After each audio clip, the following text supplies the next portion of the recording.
and deeper purpose of the event. So each topic under this segment aims to provide meaningful insights, address important questions, and highlight the value that the partner organizations bring to the community, especially to our OFWs and their families. Ayan, and to start off with our main talk, let's have our first question. This is directed to Ma'am Jeannie and Sir Richie. For 14 years, BDO and SM have been doing Pamaskong Handog. What makes this very special for our OFWs and their families? Go ahead, Miss Jeannie. We started this 14 years ago, and as kaninang umaga, kanina lang, I was telling Richie, we've been doing this, we've been together for the past more than 10 years now. So this is special because this is in collaboration with our SM family. So alam nyo naman, we're just one group, no? Isa lang yung boss namin. And at the same time, we have partners who have been with us like Zoom since 2005. So this is our way of saying thank you to all our existing clients who have been with us when we started. And at the same time, this is a venue for people in a community like this time nandito kami sa Santo Tomas to tell all the families of the overseas Filipinos, ang binibigay namin is more than remittance, it's beyond that. So sa likod makikita nyo yung iba pang mga produkto namin na mag-aalaga sa pamilya ng mga overseas Filipinos at mga overseas Filipinos like insurance, mga pabahay loan, car loan, etc. Kaya ito, every year, bumabalik kami sa mga komunidad with the help and support of the SM Group through the 80 super malls which Richie will explain later. Para nandito kami, kung lumalapit kami sa inyo, to bring you happiness, cheers, and surprises. Yun. So you want to bring happiness para sa atin pong mga kapwa Filipino. Yes, go ahead po, Sir Richie. Good morning again. So, as what Ma'am Jeannie said, no, this is really more on celebration, right? So, taon-taon, alam naman natin na umuwi ang ating mga kababayan. It's once a year, di ba? Birthday nga, hindi umuwi. Pero pag Christmas, talagang matik yan. Yes, They nag-uuwian po never talaga. miss Christmas. So, as part of the celebration, we always make it a point to give back to our OFW family and friends. And we all know for a fact that the OFW has the biggest contribution, to the Philippines in terms of remittance. Alam naman natin lahat yan, right? So talagang kailangan talaga natin, we give value, we give importance to them through this kind of activities, na talagang it's all celebration together, families, So, SM and BDO together with our partners, really thought about this kind of program to them, in order for them to show our appreciation to them. Yeah. Okay, thank you so much for that, Sir Richie. Talagang ginagawang special ni BDO, ni SM, and ni Zoom itong ating event for today. At syempre yung services na ino-offer sa ating mga kapwa OFWs and kapwa Pilipino. And then next question po natin, this is directed again to Miss Jeannie. Ayan. OFWs often ask, paano pinapasimple ng BDO ang pagpapadala at pagtanggap ng remittance? When we started in 2003, we made it sure that the remittances will be received conveniently and safely. So with the partnership with the SM, we opened the cash pickup. So as of today, nandyan pa rin yan. Wherever you are in the world, you remit through Zoom, for example, in minutes, nandito na yan, basta bukas yung mall. That's for cash pickup. Andyan pa rin yan. Next, in 2006, umikot kami ng buong Pilipinas. That's why you will see the Kabayan account booth. Pag may account ka, again, through Zoom, mga partners namin, Ria and Remitly, they can also send money to a Kabayan video account or any video account. Pero syempre, iniisip namin, what will make Kabayan account different? Una-una, zero maintaining balance, zero. Tapos, may mga points yan, may rewards. Hindi siya complicated, ma'am. Hindi siya complicated. Simple lang. Oo. Tapos, with more than thousands of ATM machines in the Philippines, pag nag-withdraw, walang bayad. Hindi kinakaltasan yung ATM nyo. Number 2, nilabas namin yung Video Pay early this year. We are encouraging yung mga kamag-anak nyo at kayo, ibalita nyo sa kanila na pag may Kabayan account kayo or video, i-link nyo, download nyo, link. Kasi pag nagpadala sila, for example, from Zoom, going to a video account, you only pay one fee, isang bayad lang. Now, when it's already in the video account using Video Pay, they can start sending to any video accounts for free. Walang bayad, any time of the day, kahit natutulog kayo. Hindi na sila pupunta sa remittance center kasi nandun na yung pera na padala na. Especially if it's Zoom, online naman yan. But it's free. Yan yung convenience. And ito yung tatandaan nyo. It may look like a wallet, pero bank account yan. It's safe. Nakalink yan sa account. Kumikita pa rin yan ng interest. Unlike the other wallets, wala ng interest. Okay? Yun yung ino-offer at ine-explain namin na importante yan, na maintindihan ng mga kamag-anak na nandito ngayon at para maikwento nyo yan sa mga kamag-anak nyo na nagtatrabaho sa labas. Well, how about naman po yung ating APAC? We have also US, Europe, and Middle East. Ano na po ba ang status with this, ma'am? For our Kasi OFWs. dito, tuloy-tuloy yung aming financial literacy. Mamaya may konting ganyan. We have Boss Teteng here, our pre-departure orientation seminar. Bago po umalis sa mga OFW, may FinLit yan na in collaboration with our government agencies like OWA. Pero pagdating nila sa abroad, meron din kaming FinLit. Meron din kaming online na FinLit. Meron kaming offices abroad na para pag may problema, pwede nyo pong puntahan yung opisina namin. Or meron kaming mga tinatawag na mga BDO expatriates, mga empleyado po ng bangko yan, na inassign namin sa abroad para makatulong po sa mga kamag-anak. And you can go to any of our BDO branches here in the Philippines and BDO Network Bank for any assistance. So talagang pinapadali po ni BDO ang sending and receiving remittances. Mas pinapasimple. And it's very helpful po, yung nabanggit nyo kanina, that we have the $0 transfer fee na. Hindi na po binabawas. As long as it's already attached to your BDO Pay, and you send it from your BDO Pay account or Kabayan account na nakalink to any account of BDO, it's free.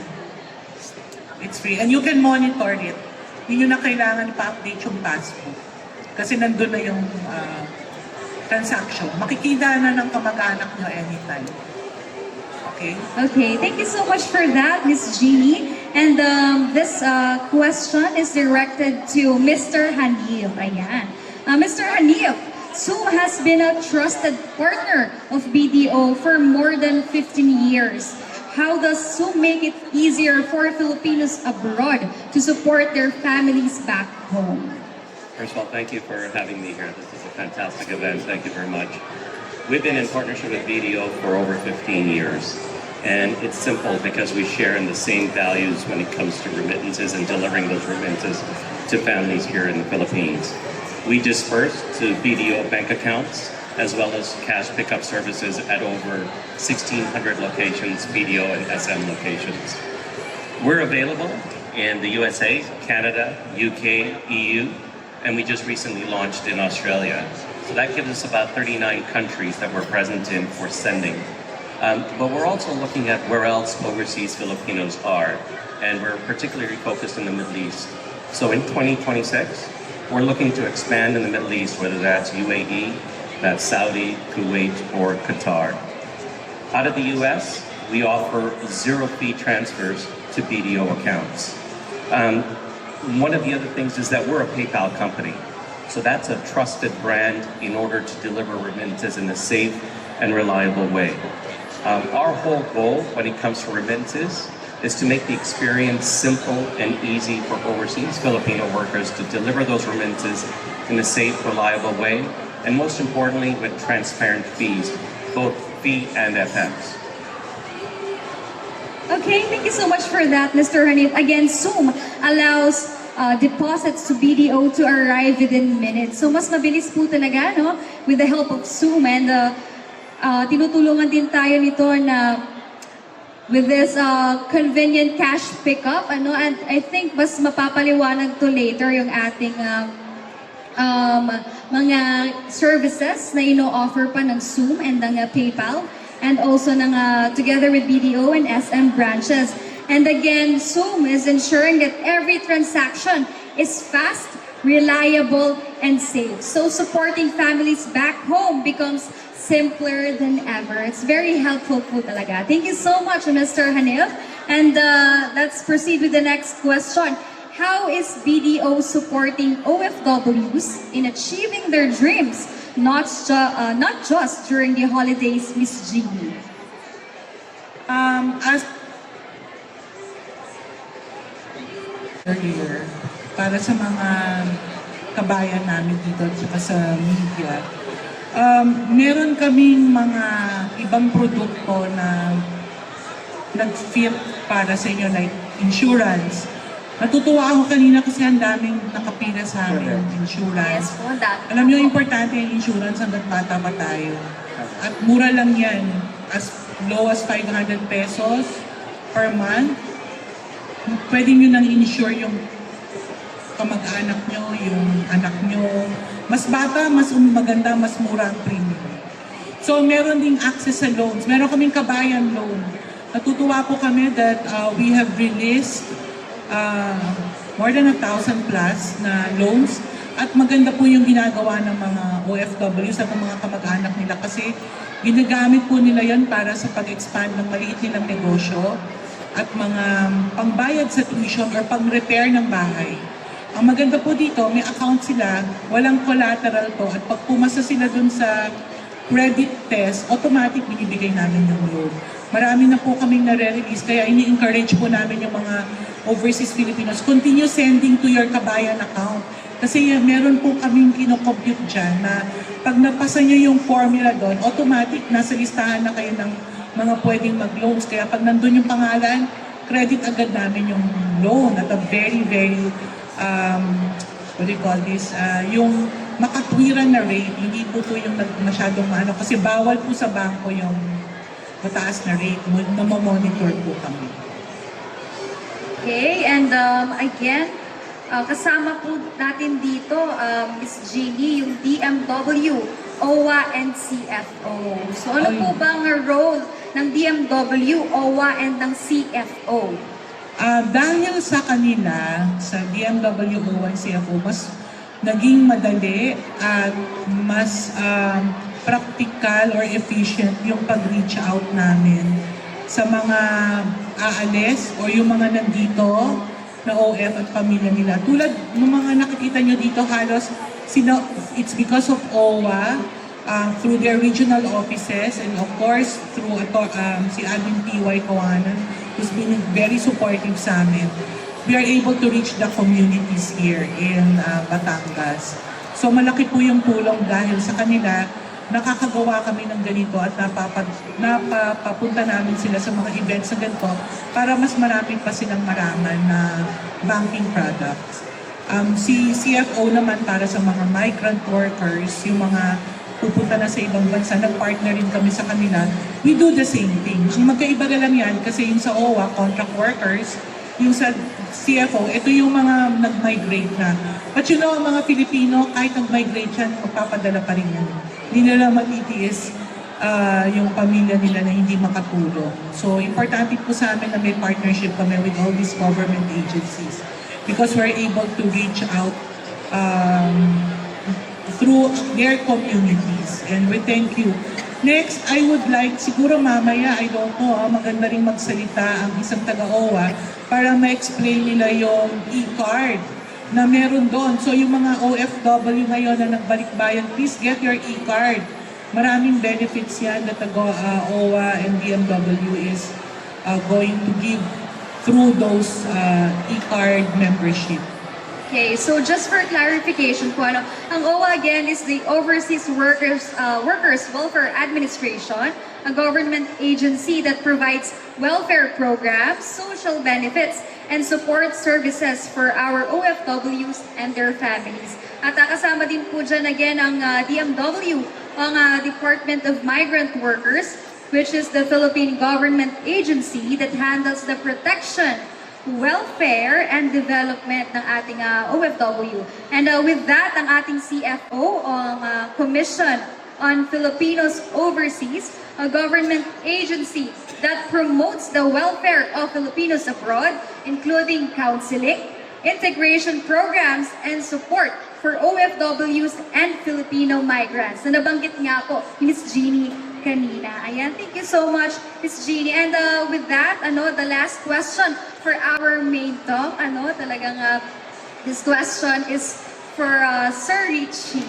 Ayan. Sir Richie, paano nababago ng SM-BDO partnership ang everyday experience ng pamilyang Pilipino?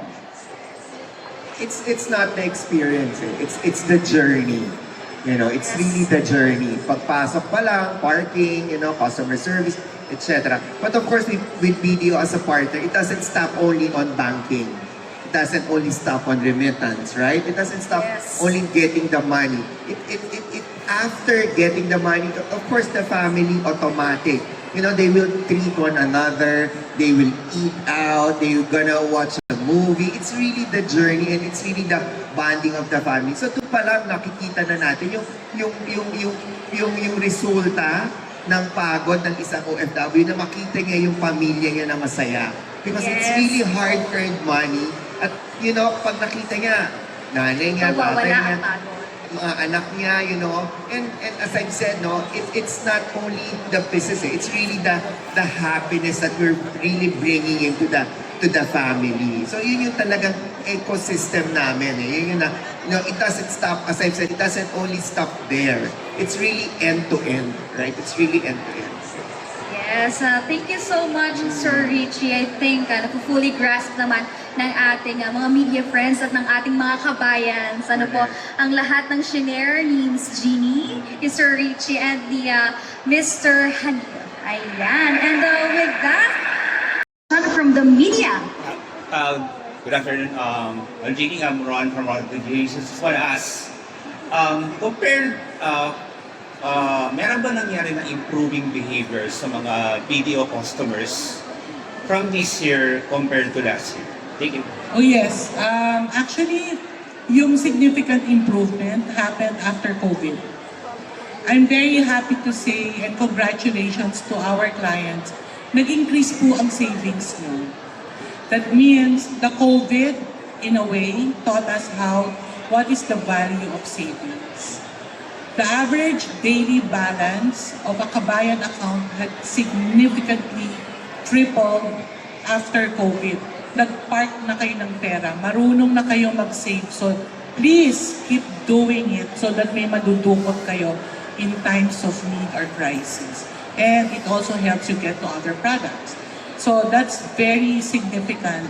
And yun yung minomonitor namin. As a bank, we want that. That's why our financial literacy is almost every day. We need to remind our overseas Filipinos. I was in Singapore and Hong Kong 2-3 weeks ago. Natutuwa po ako yung mga domestic helpers natin doon. Marunong na mag-BDO pay. And pumila po sila for kabayan and account. They know the value of, yung ginagawa namin during PIDOS na pupunta dito. And we're very happy as a banker to see that. And please continue doing that kasi pahirap po ng pahirap ang buhay natin. So we need to be liquid to stay safe and to make sure that the hard-earned money of your relatives, ipunin nyo po wag po tayong maggastos.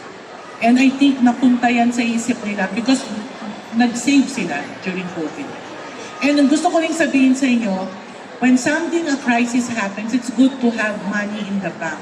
You know, yung may mga kabayan account during the COVID, nagpadala naman ng pera, hindi sila pumila sa cash pickup because our ATM machines were all loaded with cash.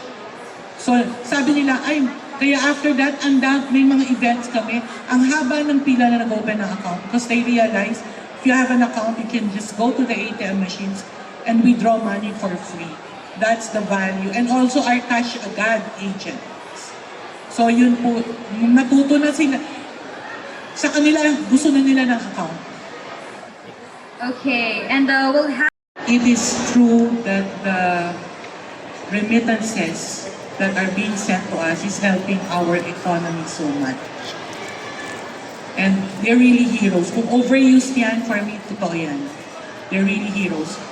Yung trabaho ng mga kamag-anak natin sa labas ng bansa ay hindi basta-basta. I was with the children of the OFWs the other day in MOA because the Embassy of Finland brought their Santa Claus. Bigla-bigla.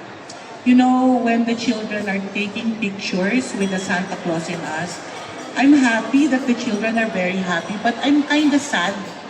Medyo may konting lungkot kasi pinagdadasal ko na sana itong mga bata na to lumaki ng maayos. Kasi one of their parents is out there trying to work and do good, a better life. So this is not work for the team. This is beyond work. That's why we have Pamaskong Handog. We start planning here, July pa lang, because we want to give every community that we will go to. This time it's Santo Tomas. Next Saturday, we will be in Lawag, from south to north. And next year, who knows where we will be. But as Richie said, we will always be here, PDO, SM, and our partners to bring this happiness and joy to every community of Filipinos in the Philippines. Thank you. I think we're all good once again.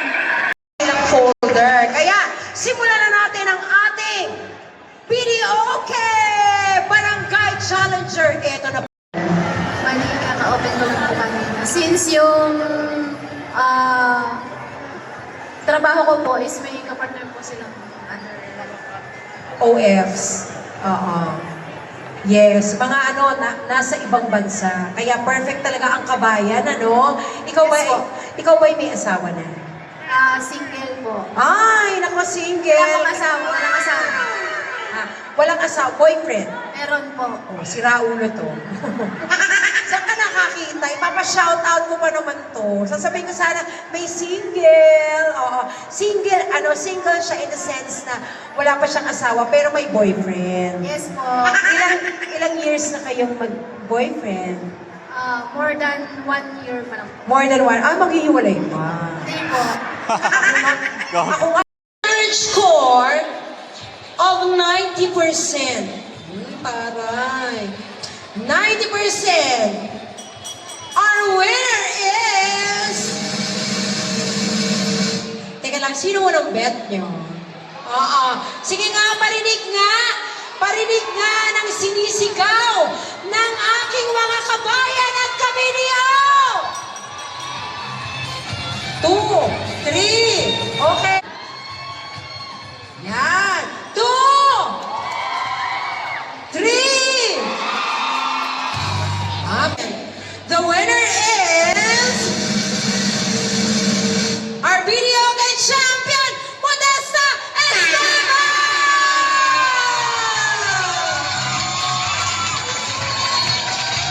Mas malakas na palakpakan para masaya mga kabayan! Yan! Magandang hapon po sa iyo lahat. Ako po si Don Paul. Ako naman po sa Divine Netay. Pati dun sa mga kaibigan namin sa taas. Okay lang kayo dyan? Okay lang daw. Ang hapon ni Sir. Hi, Sir. Magandang hapon ulit sa inyo, of course. At welcome namin kayo dito, siyempre. Yes, sa ating video, mga kabayan! Wala!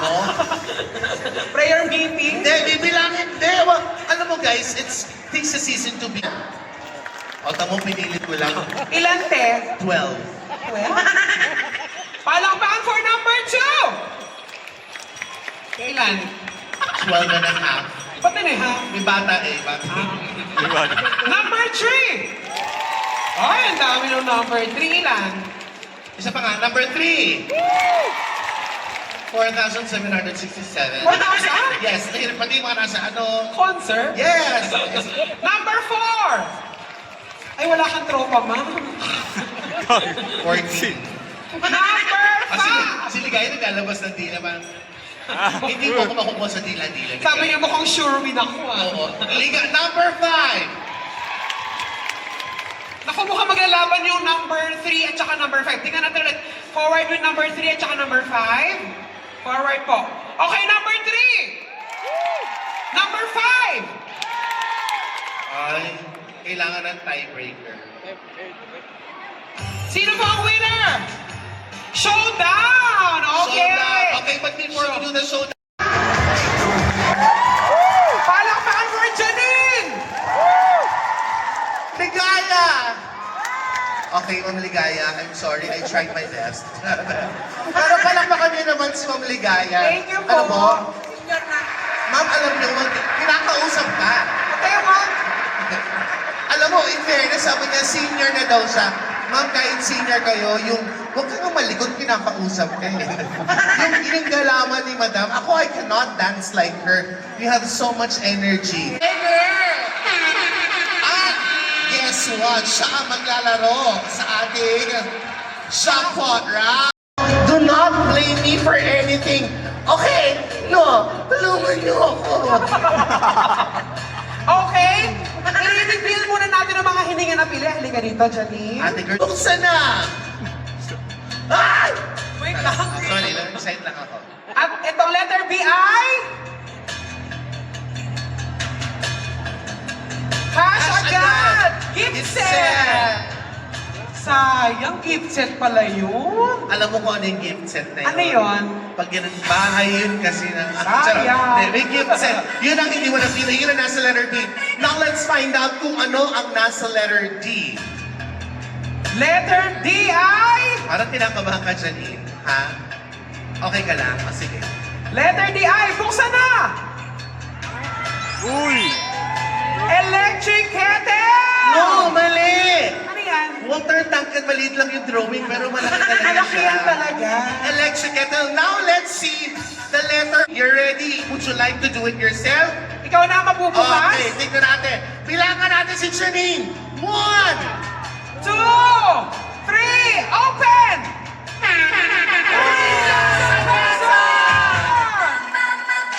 Jesus, Mr. BBO, si Boss Tete! Magandang hapon po sa inyo lahat.